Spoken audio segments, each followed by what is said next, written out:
একতরফা ভালোবাসা অর্থাৎ ওয়ান সাইডেড লাভ যে সবসময় সুন্দর হবে তা কিন্তু না। কখনো কখনো একতরফা ভালোবাসাও দুঃখে দিয়ে অবসান ঘটে। তো আজকের আমাদের এই গল্পের টপিকটি হচ্ছে ওয়ান সাইডেড লাভ নিয়ে। গল্পটি আমাদেরকে পাঠিয়েছেন আমার এক কাছের ভাই, অনিক ভাই।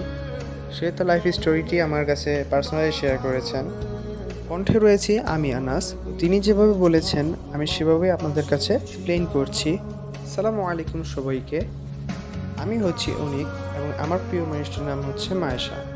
আমরা মূলত ছোটোকাল থেকেই একসাথে বড় হয়েছি এবং আমরা দুজনেই একই বাসায় থাকতাম এবং আমরা একই সাথে পড়াশোনা করতাম। আমি তাকে ছোটোবেলা থেকে খুবই পছন্দ করতাম। সে হয়তো বিষয়টি না জানলেও তার আশেপাশে তার ফ্রেন্ডরা এবং আদার্স যে পার্সনগুলো ছিল তারা সবাই বিষয়টিতে অবগত ছিল, কিন্তু সে হয়তো জিনিসটি জানতো না। আমি তাকে অন্তর দিয়ে মন দিয়ে তাকে খুবই বেশি ভালোবাসতাম, কিন্তু সে বুঝেনি বিষয়টি। পরে গিয়ে আমি একসময় তাকে জানাই তাকে যে আমি কতটা ভালোবাসি। পরে সে আমার জোরাজুরিতে সে আমার প্রপোজাল অ্যাকসেপ্ট করে নেয়। তখন আমিও খুবই খুবই বেশি খুশি হই। তখন আমি মায়েশাকে জানাই আমি যে তাকে কতটা বেশি পরিমাণ ভালোবাসি। আমরা প্রায় রিলেশন করেছি 4 বছর। আমি তাকে খুবই বেশি ভালোবাসতাম, এখনও বাসি এবং ভবিষ্যতেও বাসবো। তবে এখন আমাদের আর কথা হয় না। তার ফ্যামিলি বিষয়টি জেনে যায় আমাদের রিলেশনের কথা। তারপরে তার ফ্যামিলি তার হাতে আর ফোন দেয় না, তাকে আমার সাথে যোগাযোগ করতে দেয় না। এখন থেকে আমাদের 2 বছর ধরে আর কথা হচ্ছে না। একই এলাকায় থাকছি, একই বাসায় থাকছি, বুঝছো, দেখাও হচ্ছে না, কথাও হচ্ছে না। আসলেই ওয়ান সাইডেড লাভটা খুবই ভয়ঙ্কর।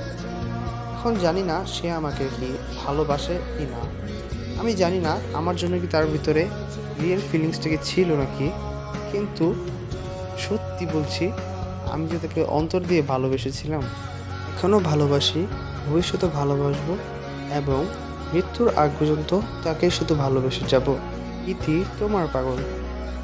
আজকে এই দিয়ে আমাদের গল্পটি শেষ ঘটে। তবে আমরা সবাই অনিক ভাইয়ের জন্য দোয়া করব এবং ওনার অনুভূতিগুলো আমরা ফিল করার চেষ্টা করব। কেননা ওয়ান সাইডেড লাভ মানুষের জীবনে শুধু একবারই আসে, যে কাউকে দেখে তার প্রতি এতটা ভালোবাসা কখনো হয় না।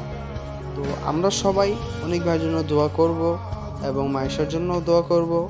সবাইকে আল্লাহ হাফেজ। নেক্সট কোনো আরেকটি গল্প নিয়ে আপনাদের সাথে দেখা হবে।